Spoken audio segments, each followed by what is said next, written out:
Welcome to daily news analysis with Bharat. Telangana ఆర్టీసీలో సమ్మె siren మోగింది. ఈ నెల 22 నుంచి సమ్మెలోకి వెళ్తామని ఆర్టీసీ ప్రకటించింది. తమ డిమాండ్స్ పరిష్కరించే వరకు పోరాటం ఆపేది లేదని కార్మిక సంఘాలు ఇప్పటికే తేల్చి చెప్తున్నాయి. ఇక మరోవైపు తొందరపడి సమ్మెలోకి వెళ్లొద్దని ఆర్టీసీ జేఏసీకి మంత్రి పొన్నం ప్రభాకర్ ఇప్పటికే సూచించడం జరిగింది. ఆర్టీసీలో సమ్మె తప్పదా? జేఏసీతో ప్రభుత్వం చర్చలు జరుపుతుందా?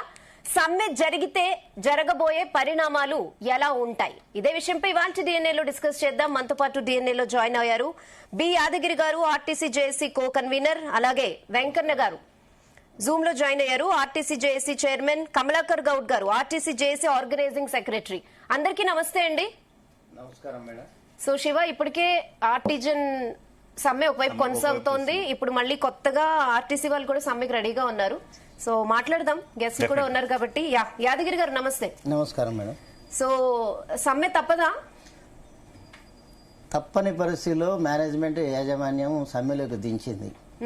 ఇప్పుడు సమ్మె మేము నోటీస్ ఇచ్చి నెల అయినా కానీ స్పందించలేదు. గత సంవత్సరం కూడా 42 రోజుల వరకు వెయిట్ చేసినాం.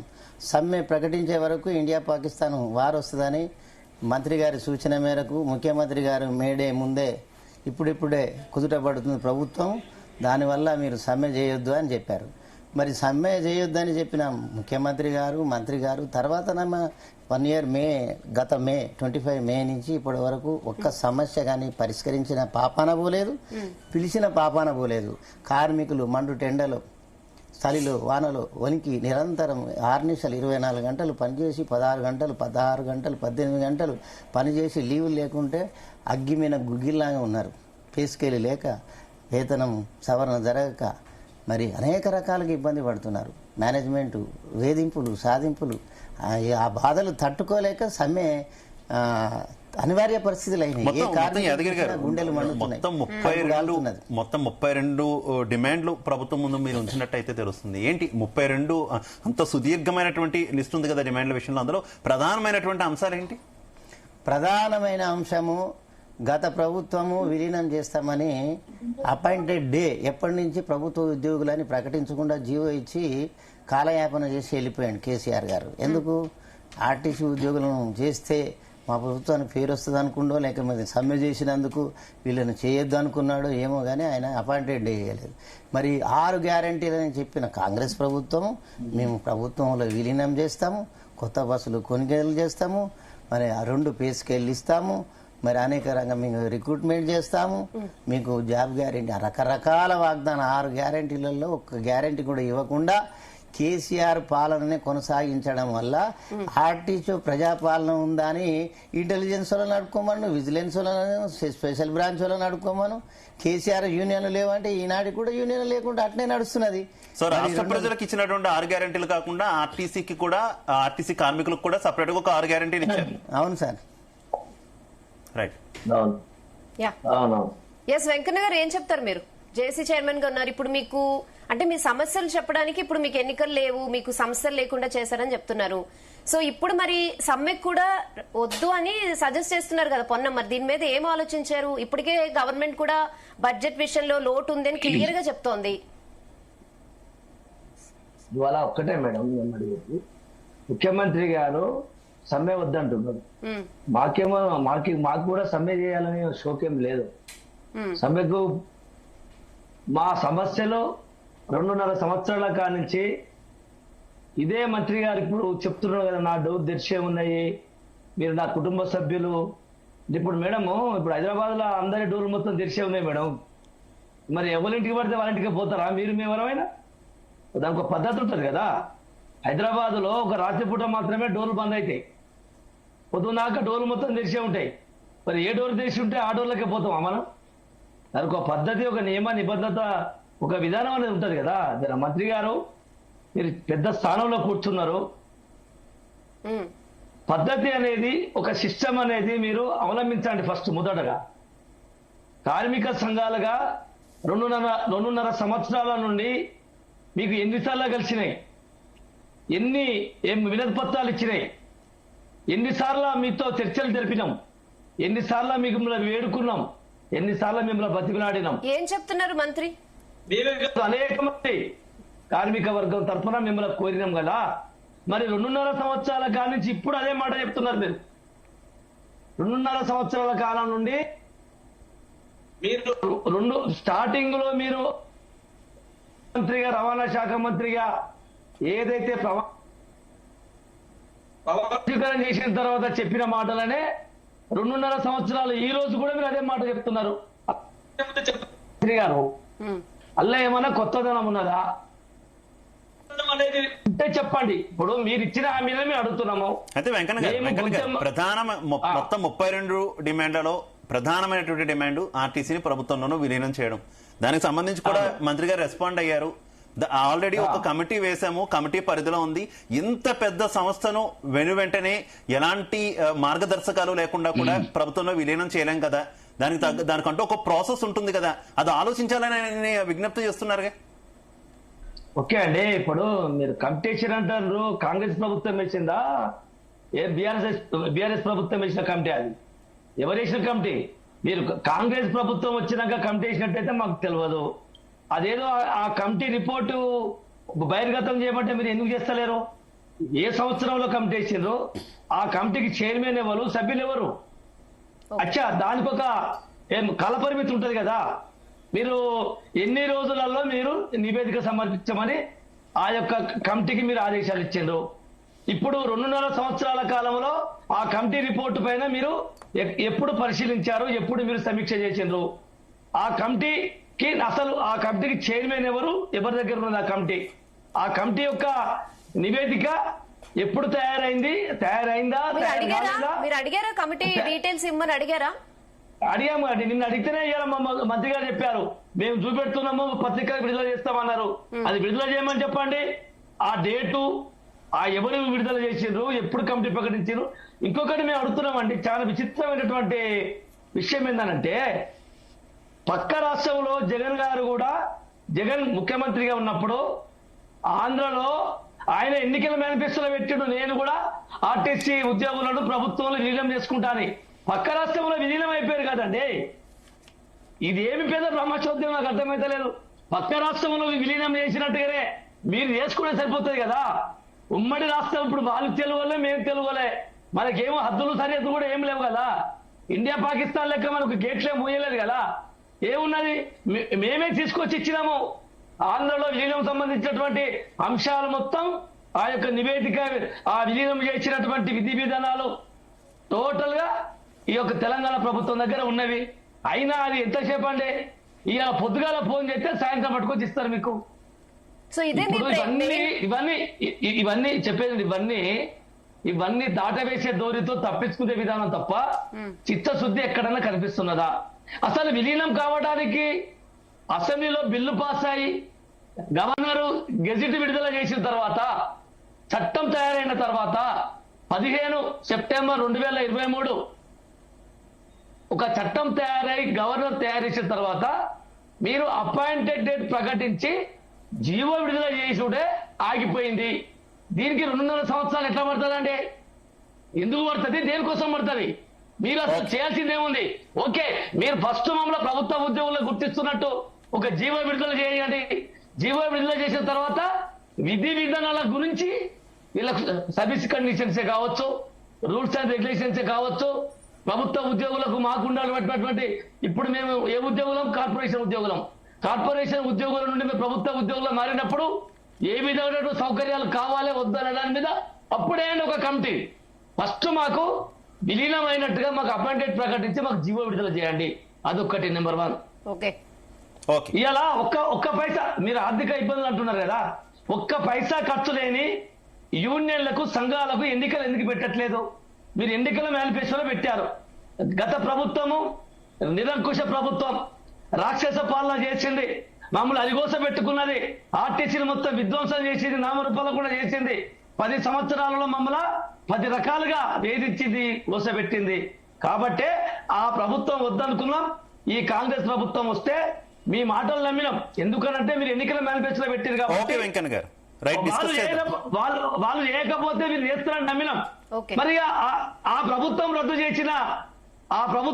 చేసిన సంఘాలకు ఎన్నికలు రద్దు చేస్తే మీ ప్రభుత్వం ఎందుకు ఒక్క పైసా ఖర్చు లేని యూనియన్లకు సంఘాలకు ఎన్నికలు పెట్టడానికి మీకు ఎందుకు చేతులు వస్తలేవు? Okay. అది కూడా ఇంకొకటి పాయింట్, చెప్పండి. ఎక్కడ కూడా యూనియన్లు రద్దు చేసినట్టుగా గవర్నమెంట్ నుంచి జీవో గాని ఆర్టీసీ నుంచి కానీ ఒక సర్క్యులర్ కానీ ఎక్కడ లేదండి. ఓన్లీ నోటి మాటలతోని భారతదేశ చరిత్రలో ఆర్టీసీలో ఒక మౌఖిక ఆదేశాలతోని బీఆర్ఎస్ ప్రభుత్వం, ఆ ప్రభుత్వం పోయి కూడా 2.5 సంవత్సరాలు అవుతుంది.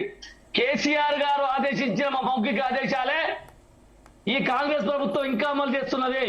అసలు ఇప్పుడు ఆర్టీసీ కార్మికులకు కాంగ్రెస్ పాలన లేదు, కాంగ్రెస్ ప్రజాపాలన లేదు. గత ప్రభుత్వం బీఆర్ఎస్ పాలనే ఇప్పుడు ఆర్టీసీ కార్మికులు అనుభవిస్తున్నారు.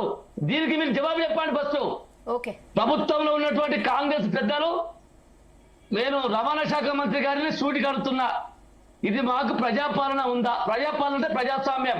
ప్రజాస్వామ్యబద్ధంగా మరి కార్మిక సంఘాలకు ఎందుకు ఆంక్షలు విధిస్తున్నారు? కార్మిక సంఘాలకు ఎన్నికలు మీరు ఎంపీ ఎలక్షన్లు పెట్టుకుంటారు, ఎమ్మెల్యే ఎలక్షన్లు పెట్టుకుంటారు, సర్పంచ్ ఎలక్షన్లు పెట్టుకుంటారు, మున్సిపాలిటీ ఎలక్షన్లు పెట్టుకుంటారు, మొన్నటికి మొన్న రాజ్యసభ ఎన్నికలు పెట్టుకుంటారు. మీకు మాత్రం అన్ని చోట్ల ప్రతినిధులు కావాలి, ప్రజాప్రతినిధులు ఉండాలి. అన్ని చోట్ల మీరు మాట్లాడడానికి మీకు అందరూ లీడర్లు కావాలి, అన్ని రకాలు కావాలి. మరి ఆర్టీసీ కార్మికులకు ఎందుకు ప్రజాప్రతినిధులు లెక్క ఆర్టీసీ కార్మికులకు ఎందుకు ప్రతినిధులు ఉండద్దు? వీళ్ళు ఎవరి దగ్గర మేము మాట్లాడుకోవాలి? వీళ్ళకు కష్టం వచ్చినా, దుఃఖం వచ్చినా, సమస్య వచ్చినా ఎవరికి చెప్పుకోవాలి?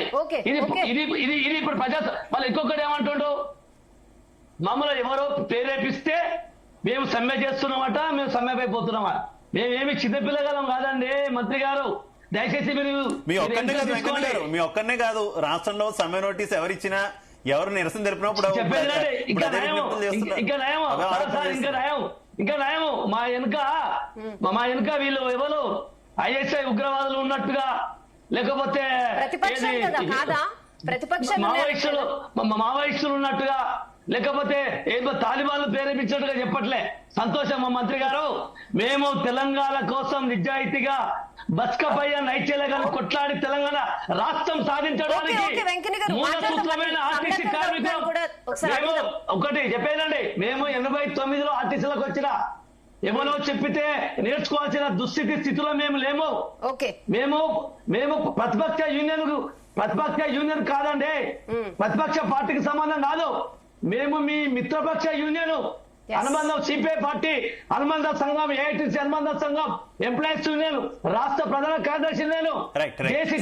సమస్యలు ఉన్నప్పుడు మిత్రపక్షమే ఉంది, ప్రతిపక్షమే ఉంది. మీ ఆవేదన అర్థమవుతుంది వెంకన్న గారు, మీ ఆవేదన అర్థమవుతుంది.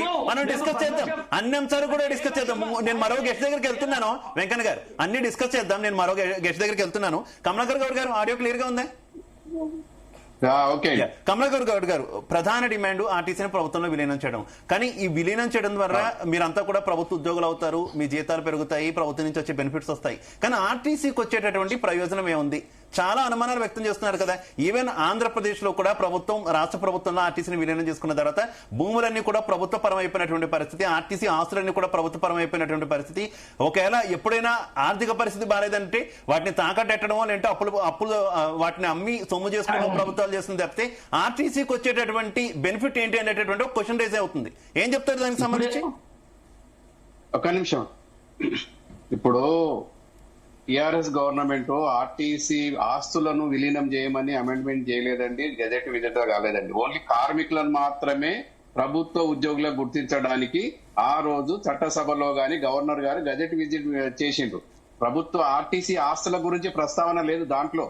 ఆర్టీసీగానే ఉంటది, తెలంగాణ ఆర్టీసీగానే ఉంటది. ఆస్తులు మొత్తం సంస్థకే చెందుతాయి.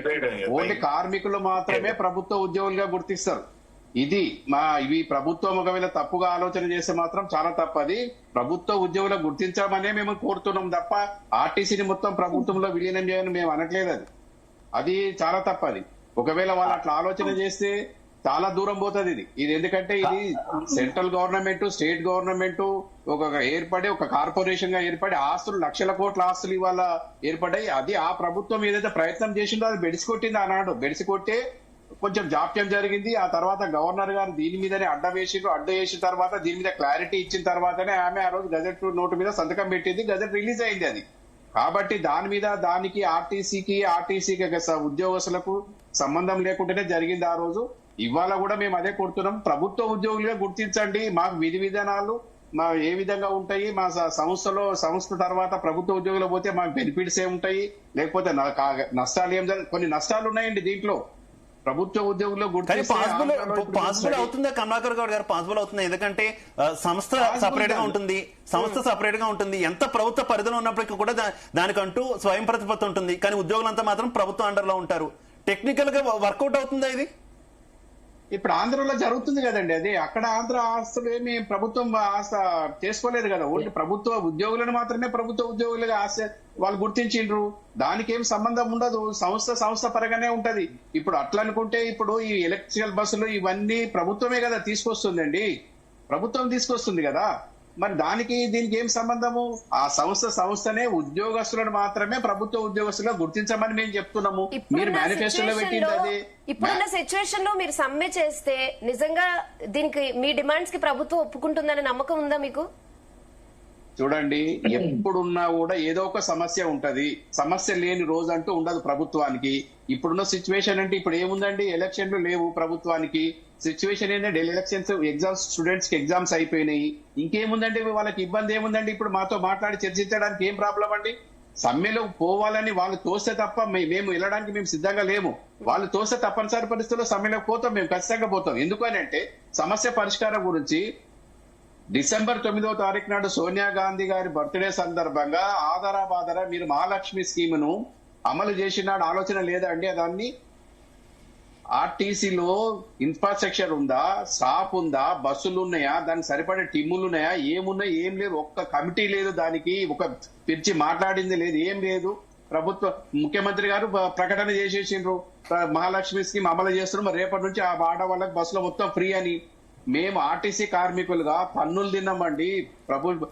కారం పొడి వేసి కొట్టిండ్రు, తన్నిండ్రు, రక్తాలు వచ్చేటట్టు కొట్టిండ్రు. ఇన్ని అవస్థలు పడుకుంటా మేము ఉద్యోగం చేస్తుంటే సరే ఆ రోజు అడిగినాం 6 నెలలు టైం ఇవ్వమని చెప్పిండ్రు.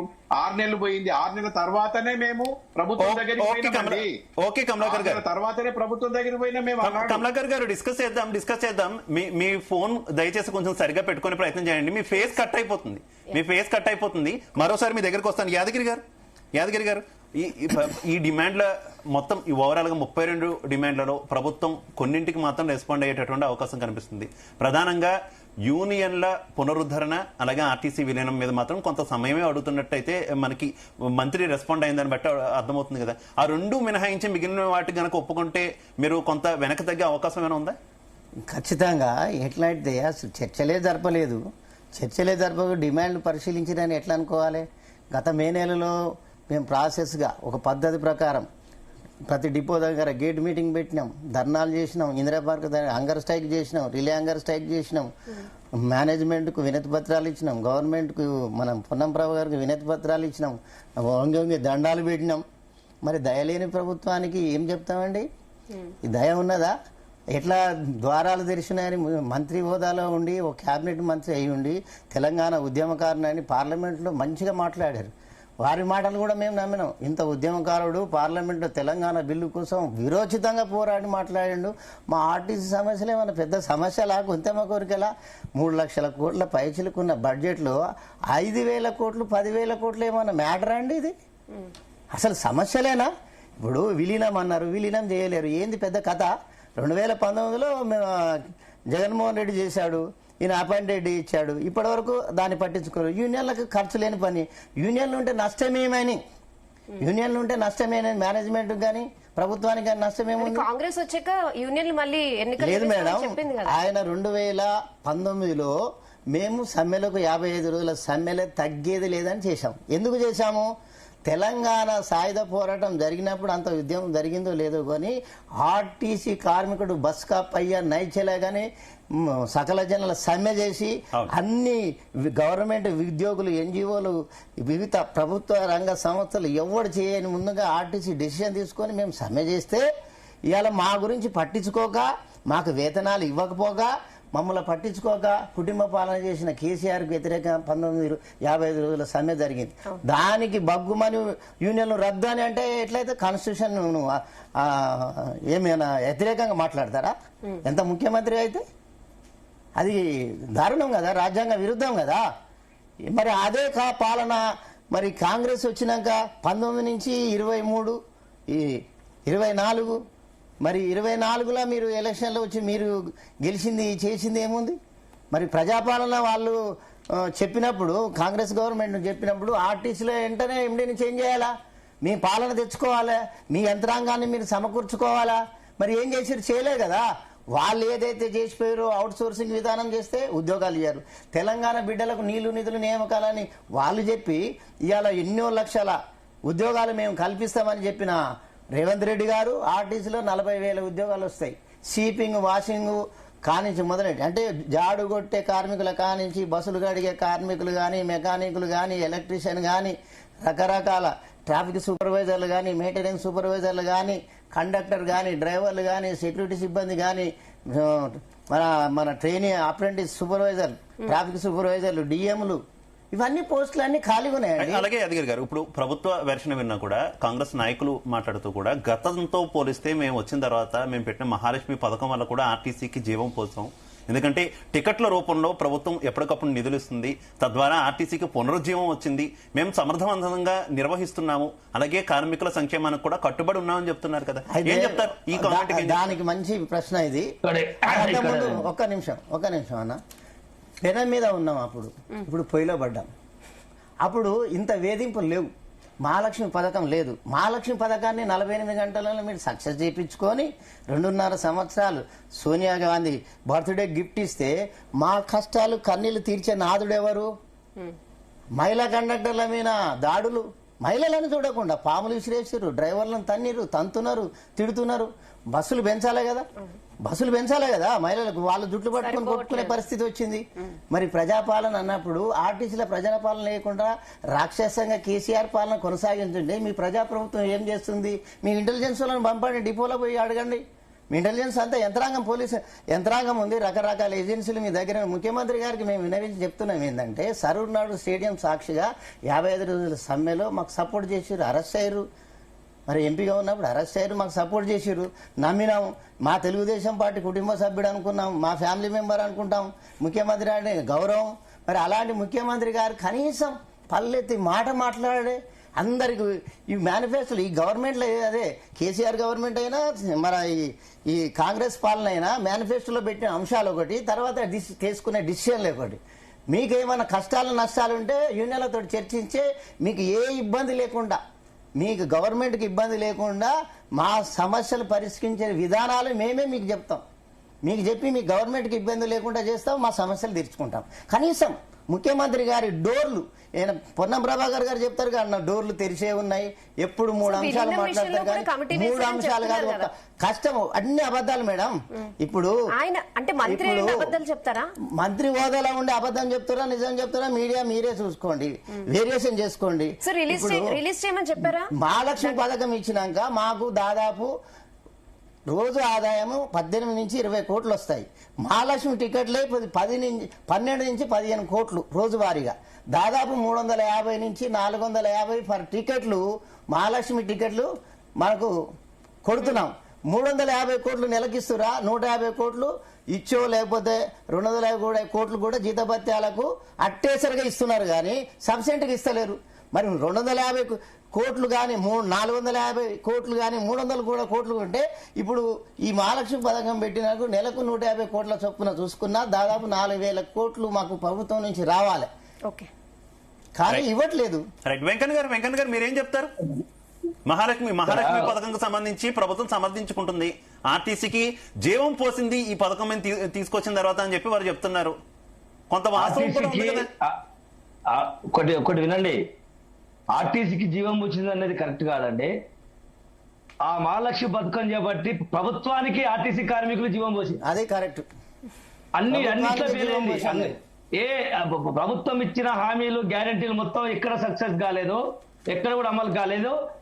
మీ ప్రభుత్వం ఇచ్చిన హామీలలో మహాలక్ష్మి పథకాన్ని అమలు చేస్తూ కష్టపడి రకరకాలుగా ఇబ్బందులు ఎదురైనా కూడా అధిగమించి ఇలా ప్రభుత్వానికి పేరు తీసుకొస్తున్నారు ఆర్టీసీ కార్మికులు, మాకు కాదు. ఇంకొకటి, ఇలా మా మహాలక్ష్మి పథకం పేరు చెప్పుకుంటూ మహాలక్ష్మి సంబంధించిన డబ్బులే ఇస్తున్నారు తప్ప అదనంగా 1 రూపాయి ఎందుకు ఇవ్వలేదు?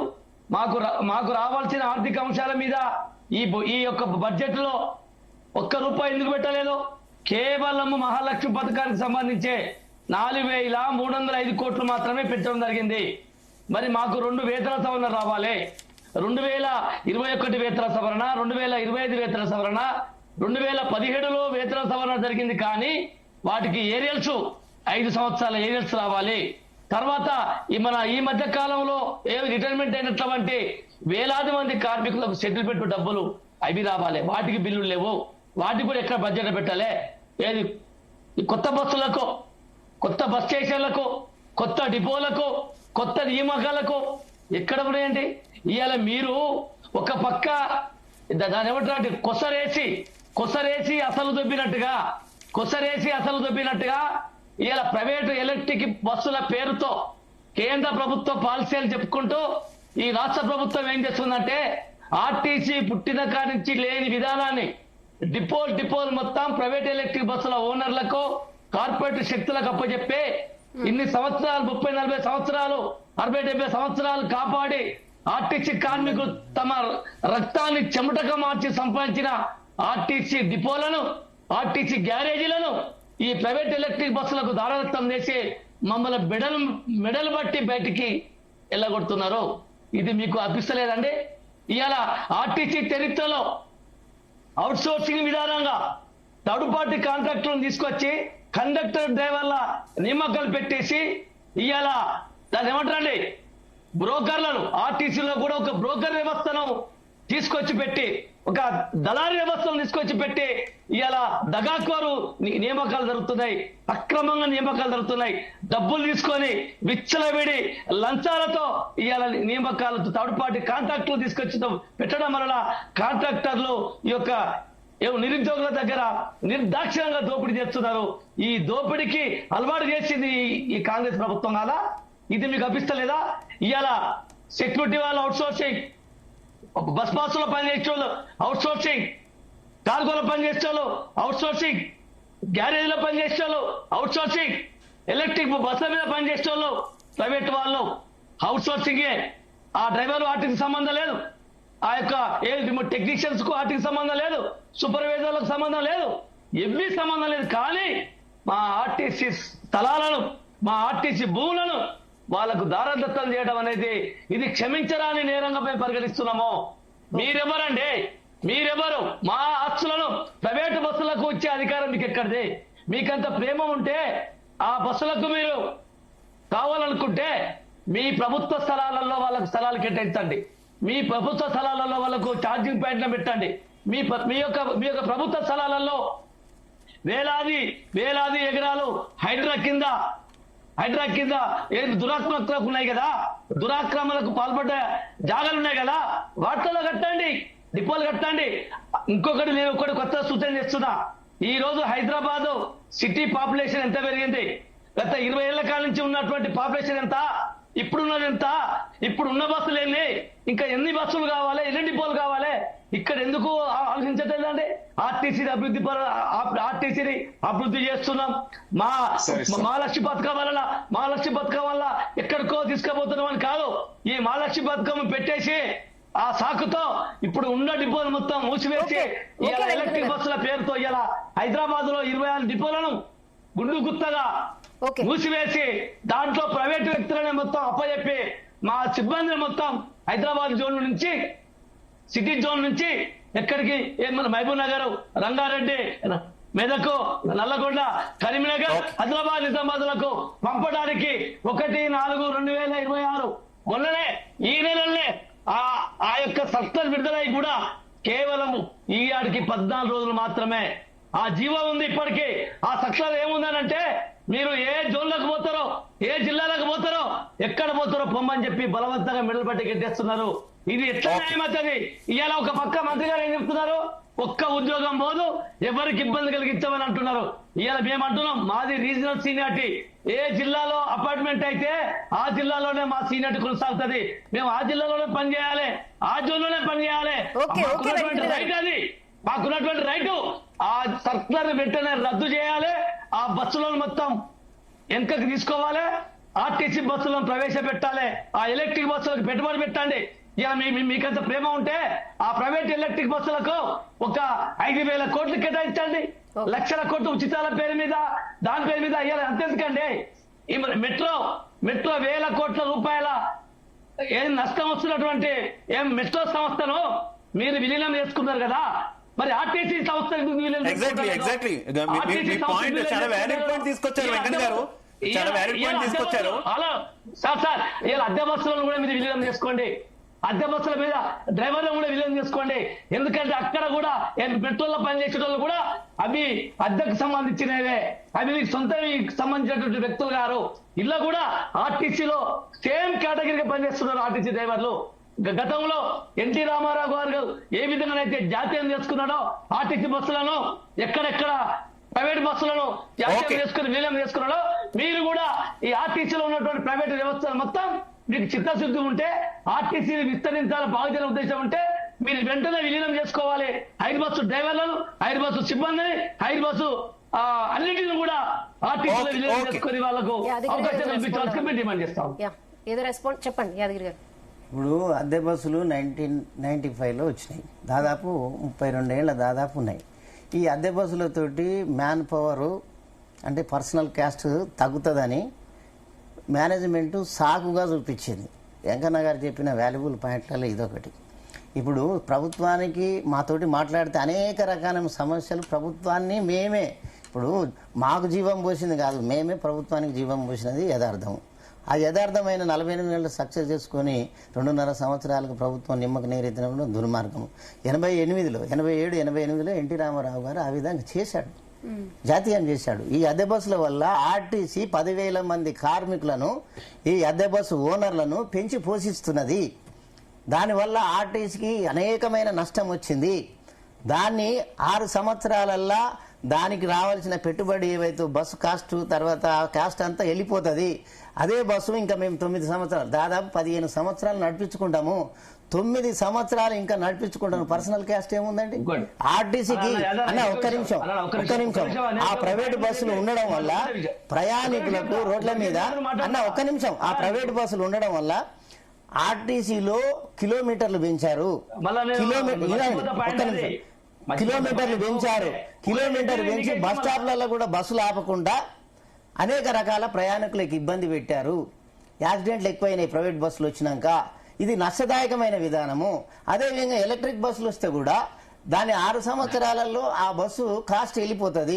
ఇప్పుడు డీజిల్ బస్సులు ఉంటే పర్సనల్ కాస్ట్ లేకపోతే రిపేర్స్ లేకపోతే డీజిల్ కాస్ట్ ఎక్కువ అవుతుంది అనే ఉద్దేశంతో దేశంలో స్వతంత్రం వచ్చినాక ఎలక్ట్రిక్ బస్సులు తెచ్చిన మోడీ ప్రభుత్వము రాష్ట్రాలకు ఇవ్వాల్సిన బాధ్యత కేంద్ర ప్రభుత్వానిది. ఆ కేంద్ర ప్రభుత్వం విస్మరించి ప్రైవేటు వ్యక్తులు, ఆ వ్యక్తులు ఈ దేశానికి వాళ్ళ తాతలు తండ్రులు వాళ్ళు ఏమైనా త్యాగం చేసిరా? వాళ్ళకి ఎట్లా ఇస్తారు 30 లక్షల సబ్సిడీ? ఇలా 93 ఏళ్ల రాజరిక వ్యవస్థలో ఆర్టీసీ ఉంటే నిజాం సర్కారు రాజుగా ఉండి ప్రజా రవాణాను ప్రోత్సహిస్తే, ప్రజాస్వామ్య వ్యవస్థలో ఉండి మీరు ప్రభుత్వం ఉండి ప్రైవేటు వ్యక్తులకు ఎట్లా దారదత్తం చేస్తారు? ఇది మా ప్రశ్న. కేంద్ర ప్రభుత్వం చేస్తున్న ఈ దుర్మార్గమైన ఈ రోజు గతంలో 2001లో చంద్రబాబు నాయుడు గారు ప్రపంచ బ్యాంకుకు ఆర్టీసీని అమ్ముదామని 2001లో ప్రయత్నం చేస్తే ఆ రోజు 24 రోజుల సమ్మె చేసిన ఆర్టీసీ కార్మికులు విరోచితంగా పోరాటం చేసి ఆ విధానాలను వెనక్కి నెట్టిండ్రు. ఆ సమ్మె ఫలితంగా ఆ చంద్రబాబు నాయుడు గారు అప్పుడు ఉన్నటువంటి ముఖ్యమంత్రి గారు ఉన్నప్పుడు ప్రభుత్వము ఆర్టీసీ సమ్మె ద్వారానే కూలిపోయింది. ఆ తర్వాత 2019లో కేసీఆర్ గారు 10 సంవత్సరాల కాలం పాటు మా ఆర్టీసీని మొత్తం విధ్వంసం చేస్తే ఆయనకు కూడా 53 రోజుల సమ్మె చేసి మరి ఆయనకు కూడా అదే గతి పట్టే విధంగా మేము ఆర్టీసీ కార్మిక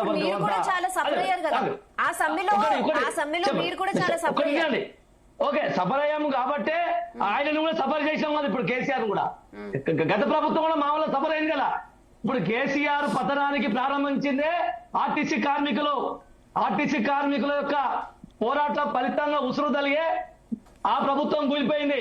ఇంకొకటి గతంలో రాజశేఖర రెడ్డి ప్రభుత్వం గారు చంద్రబాబు నాయుడు పోయిన తర్వాత 2004లో రాజశేఖర రెడ్డి గారి ప్రభుత్వం కాంగ్రెస్ ప్రభుత్వం వచ్చింది.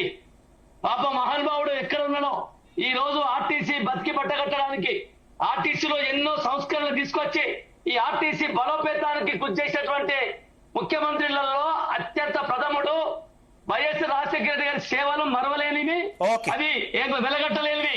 ఎందుకంటే ఆ రోజు ఎంబీ ట్యాక్స్ 15-16% ఉన్నదాన్ని 7% తగ్గించండు. ఆ రోజు ఎంబీ ట్యాక్స్ 10% సిటీ సర్వీసులకు ఉన్నదాన్ని 5% తగ్గించండు. ఆ రోజు బస్ పాస్ రియంబర్స్మెంట్ అన్ని వర్గాల ప్రజలకు ఇచ్చేటువంటి రాయితీ Right, okay. 50% ఉన్నదాన్ని 100% తిరిగి రియంబర్స్మెంట్ చేపించండు. కాంట్రాక్ట్ కార్మికులను 24,577 మందిని జీవో నెంబర్ MS1 ద్వారా రెగ్యులర్ చేపించండు.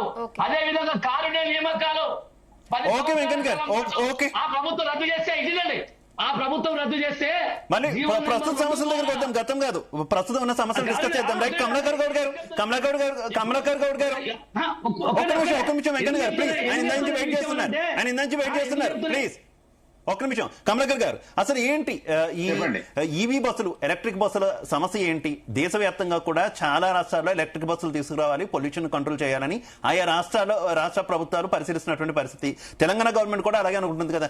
దాదాపుగా పూర్తి స్థాయిలో హైదరాబాద్ అంతా మొత్తం కూడా ఈవీలే నడపాలనేటటువంటి ఒక కృత నిశ్చయంతో ప్రభుత్వం ఉంది. సమస్య ఏంటి అసలు? ఈవీలు తీసుకొస్తే సమస్య ఏంటి?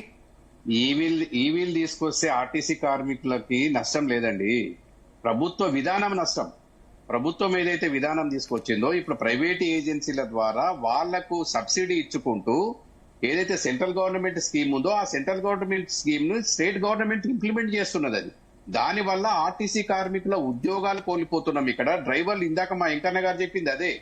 హైదరాబాద్ సిటీలో 2,000 బస్సులు ఎలక్ట్రిసిటీ బస్సులు హైదరాబాద్ సిటీకి వస్తే 26 డిపోలలో 5,000 మంది డ్రైవర్లు ఇవాళ జిల్లాలకు వెళ్ళిపోవాల్సిన పరిస్థితి. ఈ రోజు ఇవాళ 58, 59, 60 సంవత్సరాల వయసున్న డ్రైవర్లు 32, 33, 34, 35 సంవత్సరాల డ్రైవర్ ఎక్స్పీరియన్స్ ఉన్న డ్రైవర్లు ఇవాళ హైదరాబాద్ సిటీ వదిలి, భార్య బిడ్డల్ని వదిలి, కుటుంబాన్ని వదిలి పోయి జిల్లాలలో ఉద్యోగం చేయాల్సిన పరిస్థితి ఏర్పడుతుంది. ఇవాళ మా వెంకన్న గారు చెప్పింది అదే. 1 తారీఖు నాడు ఏదైతే సర్క్యులర్ ఇచ్చిండ్రో ఆ సర్క్యులర్ ప్రకారంగా మీరంతా జిల్లాలకు వెళ్ళిపోండి అని ఇచ్చిందే. ఆ ప్రాబ్లమే కదా ఇప్పుడు వచ్చింది, అసలైంది. ఇంకోటి రెండోది మెకానిక్స్. ప్రతి డిపోలో మెకానిక్స్ 150 నుంచి 200 మంది ఉంటారు. వాళ్ళందరినీ కూడా ఇవాళ వేరే కేటగిరీకి వెళ్ళిపోండి అని ఆప్షన్ అడుగుతుంది. ఇవాళ రేపు 15వ తారీఖు లోపల వాళ్ళందరూ ఆప్షన్ ఇవ్వకుంటే ఉద్యోగాలను తీసుకోమని ఇవాళ ఆ సర్క్యులర్ లో ఒక క్లాస్ పెట్టారు. దాని వల్ల డ్రైవర్లలో ఇవాళ ఒక విపరీతమైన భయం ఏర్పడ్డది. ఇవాళ ఇప్పుడు ఆ బస్సు ఎలక్ట్రికల్ బస్సులను తీసుకురండి, ఆ ఎలక్ట్రికల్ బస్సులో రాష్ట్ర ప్రభుత్వం పెట్టుబడి పెట్టి ఆర్టీసీకి ఇవ్వండి. ఆర్టీసీ డ్రైవర్లు నిష్ణాతులు 30-35 సంవత్సరాల ఎక్స్పీరియన్స్ ఉన్న వాళ్ళు నడపలేరండి. ఇవాళ ఛత్తీస్గఢ్ నుంచి, కర్ణాటక నుంచి, మహారాష్ట్ర నుంచి అసలు ట్రాక్టర్ డ్రైవర్లు కూడా కాదు, ఆటో డ్రైవర్లు కూడా నడపని వాళ్ళని తీసుకొచ్చి ఇవాళ వాళ్ళకి ట్రైనింగ్ ఇచ్చి వాళ్ళని ఇవాళ ఎలక్ట్రిసిటీ బస్సులో నడిపిస్తున్నారు. సిటీలో యాక్సిడెంట్స్ అవుతున్నాయి విపరీతంగా. వాటి గురించి ఆలోచన లేకుండా దాని వల్లనే మేము జేఏసీగా మేము తీవ్రంగా 32వ డిమాండ్ ఇప్పుడు నడుస్తున్నటువంటి ఈవీలు నడుపుతున్న వాళ్ళు ఎవరు కూడా తెలంగాణ కార్మికులు కాదా? తెలంగాణ ఆర్టీసీ కార్మికులు కాదా? 10% కూడా లేరు దాంట్లో, 10% కూడా లేరు దాంట్లో. మొత్తం తెలంగాణ తెచ్చుకున్న దేని కొరకు? వెంకన్న గారు ఒక్క నిమిషం. తెలంగాణ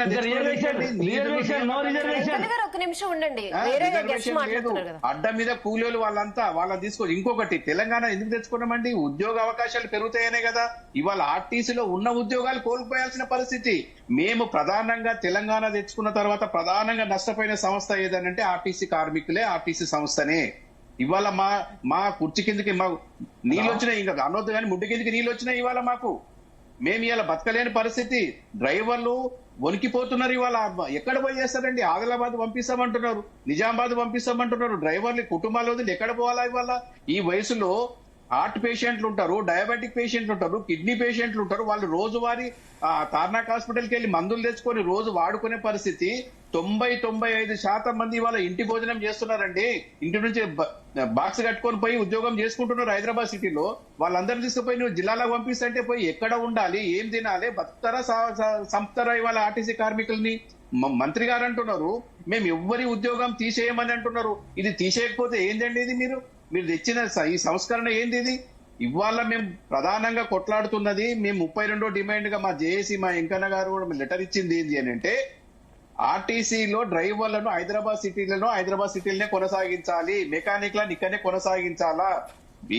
ఈవీ బస్సులు ఏవైతే స్వాగతిస్తున్నాం మేము, దాన్ని కాదనట్లేదు. కానీ ఆర్టీసీకి ఇవ్వండి, మీరు పెట్టుబడి పెట్టండి.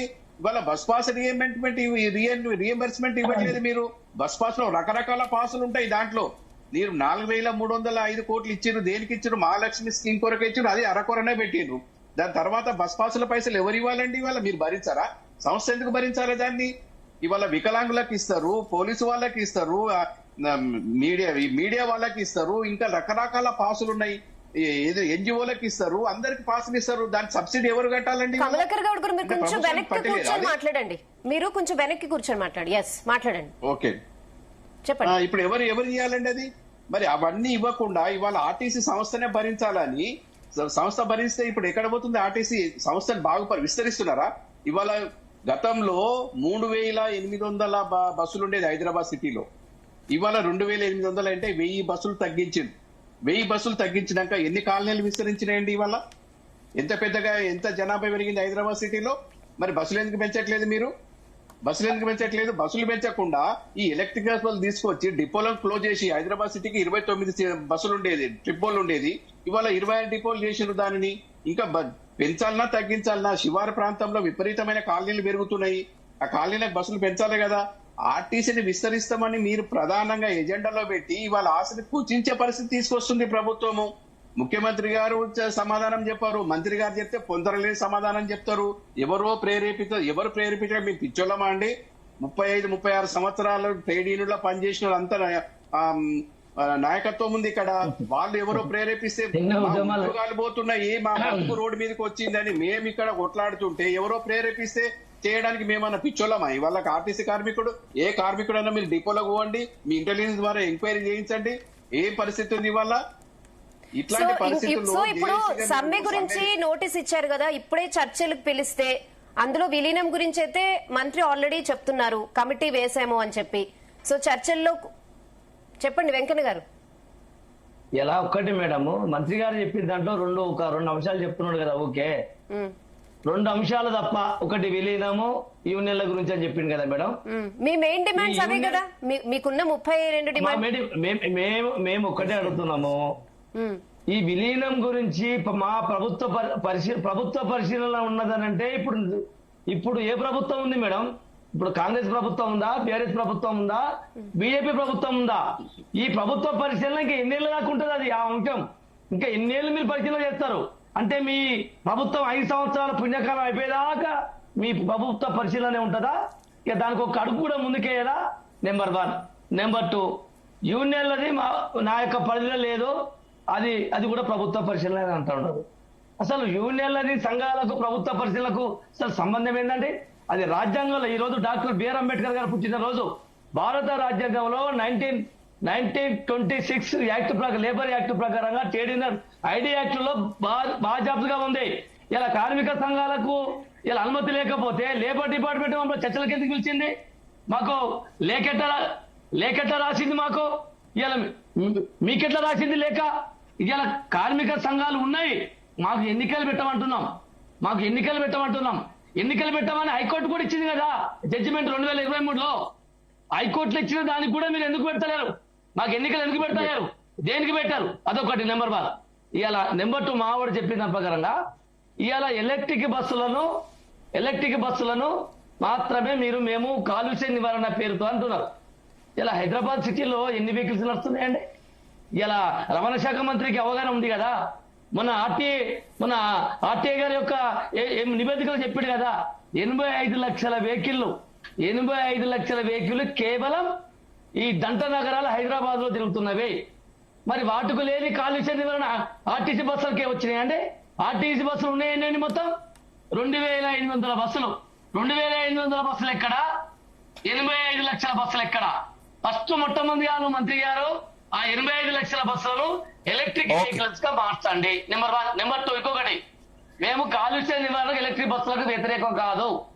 ఇంకొకటి గమ్మత్ ఏంటంటే, ఈ ప్రభుత్వంలో ఉన్న మంత్రులు, ప్రభుత్వంలో ఉన్న అధికారులు ఇప్పటి వరకు చాలా మంది అంటున్నారు, అరే ఇవి ఆర్టీసీ బస్సులే కదా, ఇవి కూడా గవర్నమెంట్ బస్సులే అని వాళ్ళు ప్రజలను మభ్య పెడుతున్నారు. వాళ్ళు కూడా భ్రమలలో ఉన్నారు. అవి ఆర్టీసీ బస్సులు కావండి, ప్రైవేట్ బస్సులు. అవి అద్దెకు, ఆర్టీసీకి అద్దెకు తీసుకొచ్చి నడిపిస్తున్న బస్సులు. అవి కూడా అద్దె బస్సులే. అద్దె బస్సులకు మా సొంత పట్టాదారు భూములవి, మా సొంత పట్టాదారులు మేము. ఆర్టీసీ ఆస్తుల మీద కబ్జాకు మేము ఇప్పుడు కబ్జాలో ఉన్నాం. ఒరిజినల్ పట్టాదారులు మేము. మా పట్టాదారు భూములకి వెళ్ళి మమ్మల్ని ఎల్లగొట్టే అధికారం మీకు ఎక్కడదని వాళ్ళు ఎక్కడో వచ్చి మీరున్న ఇంట్లోకి వెళ్ళి ఎల్లగొట్టి ఉంచుతారంటే మీరు ఉంటారా చెప్పండి? మీరు ఊరుకుంటారా? ఇవాళ వాళ్ళెవరో వచ్చి బయట నుంచి వచ్చే బస్సులు బయటే ఉండాలి.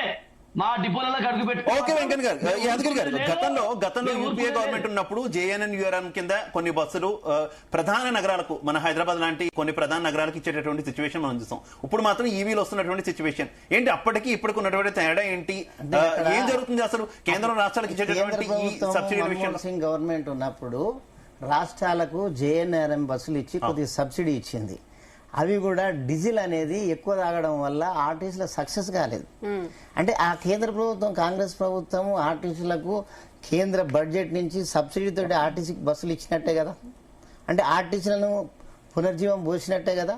ఈ 76 ఏళ్ల స్వతంత్ర భారతదేశంలో దాదాపు 40 ఏళ్ళు అంటే ఇప్పుడు 79-80 సంవత్సరాలు కావస్తుంది. ఈ 80 సంవత్సరాల ప్రజాస్వామ్య వ్యవస్థలో కొన్ని రాష్ట్రాల అసలు ఆర్టీసీలే లేవు. అంటే గుత్తాధిపత్యంగా ప్రైవేట్ ఏజెన్సీలు నడుపుకుంటున్నాయి. అదే దిశ ఎన్కౌంటర్ శంషాబాద్, నిర్భయ ఎన్కౌంటర్ ఢిల్లీలో జరిగిన. అంటే ఆడపిల్లలు బస్సు ఎక్కలేని పరిస్థితి ఉంది కదా. ఈ తెలంగాణ ఆర్టీసీ కానీ ఉమ్మడి ఆంధ్రప్రదేశ్ కానీ ఇలా ఒక కాలేజీ పిల్లలు ఆడపిల్లలు బస్సులు ఎక్కి మంచిగా ప్రాజాప్తుగా హాయిగా వస్తున్నారు. రక్షణ ఉంది.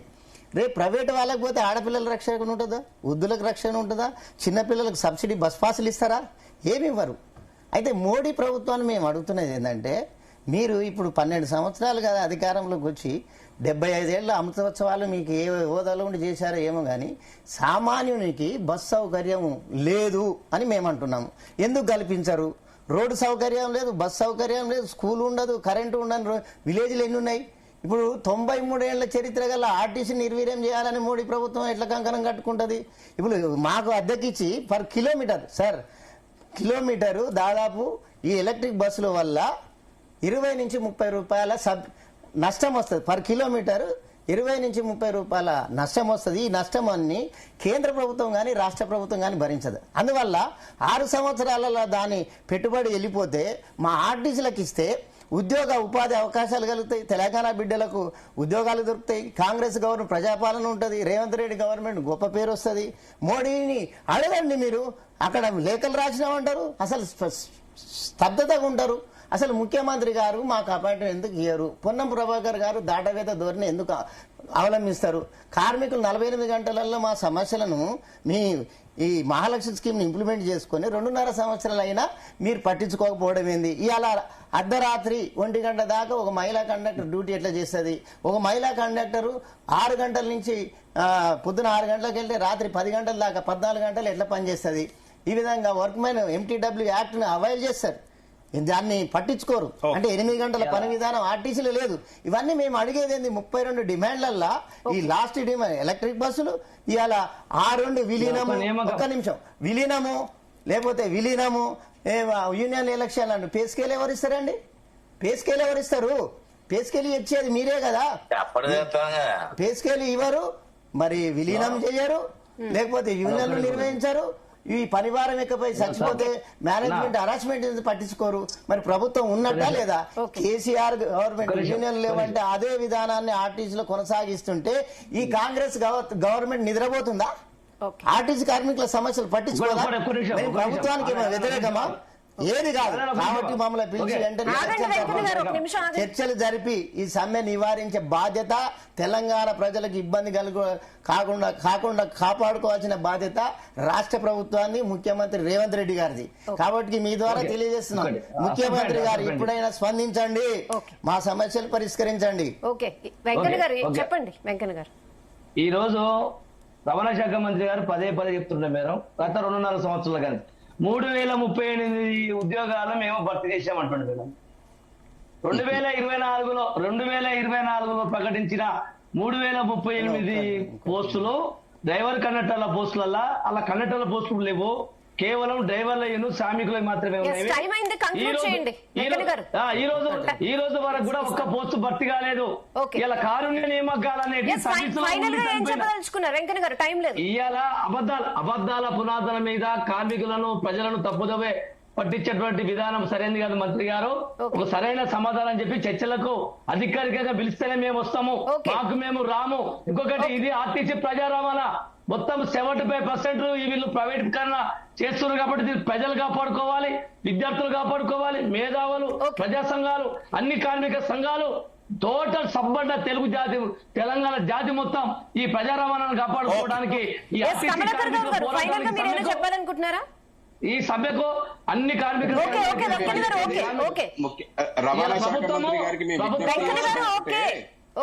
ప్రభుత్వము స్పందించి సమస్యలు చెప్పండి. రవాణా శాఖ మంత్రి గారికి మేము ఒక్కటే విజ్ఞప్తి చేస్తున్నాం ఏంటంటే సమస్య పరిష్కారం చేస్తామని పోయిన సంవత్సరము మే 6వ తారీఖు నాడు మీరు ఏదైతే చెప్పిండ్రో ఆ మాట నిలబెట్టుకోండి. ఇవాళ జేఏసీని చర్చలకు ఆహ్వానించండి, చర్చలకు ఆహ్వానించి ఏవైతే మీరు చేయగలుగుతారో లేకుంటే ప్రభుత్వానికి నివేదిక ఏదైతే ఇవ్వగలుగుతారో ఆ సమస్య పరిష్కారం చేసి కార్మికులలో ఉన్న అశాంతిని మీరు ఇమీడియట్లీగా తొలగించండి.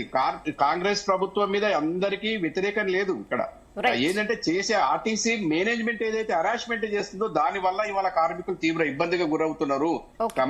ఉద్యోగస్తులు అశాంతితోటి ఉద్యోగం చేస్తున్నారు, చాలా హరాస్మెంట్ ఉంది. ఇవాళ రాత్రి 11 గంటలకు కూడా మహిళా కండక్టర్ రోడ్డు మీద ఉద్యోగం చేస్తుందండి. పోయిన సంవత్సరము పోయిన ప్రభుత్వం రాత్రి 8 గంటల లోపలనే మహిళా కండక్టర్లకు డ్యూటీ లాస్ట్ ఎండ్ చేసేది. ఇవాళ ఆ పరిస్థితి లేదు. ఇవాళ కేసీఆర్ గవర్నమెంట్ పోయింది, రేవంత్ రెడ్డి ప్రభుత్వం వచ్చిందని కండక్టర్లను బెదిరించి రాత్రి 12-11 గంటలకు కూడా ఉద్యోగాలు చేయించే పరిస్థితి ఏమైనా జరిగితే ఎవరండి బాధ్యులు ఇవాళ? కాబట్టి మేము ముఖ్యమంత్రి గారికి రవాణా శాఖ మంత్రి గారికి విజ్ఞప్తి చేస్తున్నాము, మమ్మల్ని అధికారికంగా చర్చలకు పిలవండి, చర్చలకు పిలిచి సమస్య పరిష్కారం దిశగా మీరు ప్రయత్నం చేయండి. మా వంతుగా మేము కూడా మీకు సహకరించడానికి సిద్ధంగా ఉన్నాము. సంస్థను బాగు చేసుకుందాము, కార్మిక సమస్యలు పరిష్కారం చేద్దామనే దాంట్లో మేము ప్రముఖంగా తెలియజేస్తున్నాం. మీ ద్వారా ఈ రాష్ట్ర ప్రభుత్వానికి తెలియజేస్తున్నది, ఎవరు ఉసుగొలిపి మాకు సమ్మె చేపిస్తలేరు. మా 55 రోజుల సమ్మెలో దసరా దీపావళి పండుగ చేసుకోకుండా 36 మంది సాగు కారణమై సిగ్గున్న ప్రతి కార్మికుడు ఎవరు కూడా బీఆర్ఎస్ పార్టీని కానీ వాళ్ళకు చరణం వచ్చేటోడు ఎవరు లేడు. మా కష్టం ఉంది కాబట్టి సమ్మె అనివార్యమైంది. రెండోది మహాలక్ష్మి పథకం వల్ల ఇప్పుడు రోజువారీ అంటే నెలకు 350 కోట్ల నుంచి 450 కోట్ల టికెట్లు తిరుగుతున్నాయి. అది వైట్ పేపర్ చేయమండి. 200 కోట్ల నుంచి నెలకు 150 కోట్ల రూపాయలు మీరు మాకు బాకీ పడుతుంటే ఇప్పుడు 2.5 సంవత్సరాలు ఆ బాకీలన్నీ ఇస్తే మా పే స్కేల్ అయితే రిటైర్డ్ అయిన ఉద్యోగులకు పే స్కేల్ వస్తుంది. ఎంతో మంది చనిపోయారు, ఆ కుటుంబాలకు అండగా ఉంటది. అలాంటి వాతావరణం సృష్టించకుండా ఎవరో ఉసుగొలిపిన మంత్రి హోదాలో మీరు ఎట్లా మాట్లాడతారు? మీరు ఇన్వెస్టిగేషన్ చేసుకోండి. సమ్మె అనివార్యము. కార్మికులందరూ సమాయత్తమై ఇది యూనియన్లకు సంబంధించిన సమ్మె కాదు, కార్మికులకు సమ్మె అని ప్రతి కార్మికుడు ఈ సమ్మెలో భాగస్వామ్యం విజయవంతం చేయాలని మీ ద్వారా తెలియజేస్తా ఉన్నాం. థ్యాంక్ యూ యాదగిరి గారు, థ్యాంక్ యూ వెంకన్న గారు, కమలాకర్ గౌడ్. సో మొత్తానికి ఆర్టీసీ కార్మికులైతే ఇప్పుడు సమ్మెకి రెడీగా ఉన్నారు ఏప్రిల్ 22న. అయితే ముందుగా ముఖ్యంగా ఇమీడియట్ గా జీవోని అయితే రిలీజ్ చేయమంటున్నారు, ప్రభుత్వాలు విలీనం చేయమని. అలాగే యూనియన్లకి ఎన్నికలు నిర్వహించడం కూడా మ్యాండేటరీ అంటున్నారు. ఇక నోటి మాటతో బీఆర్ఎస్ ప్రభుత్వం యూనియన్స్ ని రద్దు చేయడం చాలా దారుణం కాబట్టి ఆ ప్రభుత్వాన్ని పక్కన పెట్టాం. ఆర్టీసీ ప్రతిసారి మేజర్ రోల్ ప్లే చేస్తుంది. తెలంగాణ ఉద్యమం దగ్గర నుంచి ఈవెన్ గవర్నమెంట్స్ ని కూడా ఆర్టీసీ డిసైడ్ చేస్తుందని చెప్పడం మనం చూసాం. అండ్ ఇప్పుడు దీనికి ప్రతిపక్షాలు మా వెనకాల లేవు, అసలు మేము వెనకాల తీసుకునే ఉద్దేశమే లేదు. ఎందుకంటే 52 రోజుల సమ్మెలో ప్రతి కార్మికుడు ఎంత సఫర్ అయ్యారు. 2019లో ప్రతి కార్మికుడు ఈ విషయాన్ని గుర్తుపెట్టుకున్నారు. బీఆర్ఎస్ మద్దతు తీసుకునే సిచ్యువేషన్ లేదు, మాకు బాధలు ఉన్నాయి కాబట్టి మేము సమ్మెకి వెళ్తున్నామని చెప్పారు. సో చూద్దాం మరి ప్రభుత్వం నిజంగా ఈ సమ్మె స్టార్ట్ చేసే అవకాశం వాళ్ళకి ఇస్తుందా, లేకపోతే ప్రజాపాలనాన్ని తెచ్చుకున్న కాంగ్రెస్ వీళ్ళని పిలిచి చర్చలు చేసి వీళ్ళ ప్రాబ్లమ్స్ అన్ని సాల్వ్ చేస్తుందా చూద్దాం. డిఎన్ఏలో ఇప్పుడు ఒక షార్ట్ బ్రేక్ తీసుకుందాం. బ్రేక్ తర్వాత ఆర్టిజన్ల సమ్మె కొనసాగుతుంది కదా, సో వాళ్ళ వర్షన్ కూడా విందాం. Stay tune.